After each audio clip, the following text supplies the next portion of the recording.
Stitch number 38 and stitch number 39 are mending stitches. So what are we talking about? We're talking about when you have a hole in your fabric and you've interfaced behind this to give it something to stitch to. I'm going to just take another piece of fabric and put it behind here. Let's start with number 38. Now you do notice that it recommends foot 2A. Feed dogs are up, but no dual feed, so make sure that that's not engaged. And there's a symbol for the reverse button. So let me show you how that actually works. So as you're stitching down, I'm going to start kind of in the upper left corner of where my rip is and stitch down past my rip and then touch the reverse button.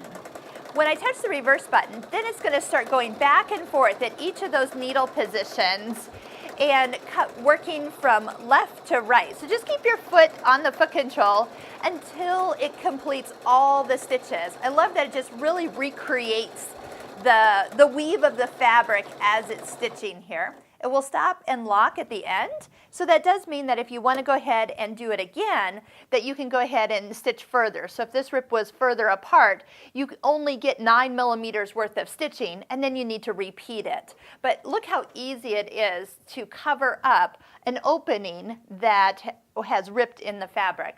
So something real similar, so stitch number 39, that will also have a similar look to this. But what it'll do is start by going back and forth this way, left to right, and then touch the reverse button when you want that to be that actual length. And then it'll go back over the top of it, just like we did before. So it really helps, like if you had a really frayed out area, that would really kind of help hold those frayed edges down and keep a real nice finished look. So let me just show you what's going on here. Do the scissors, love that. And so you can see kind of a crisscross or grid type finish with that.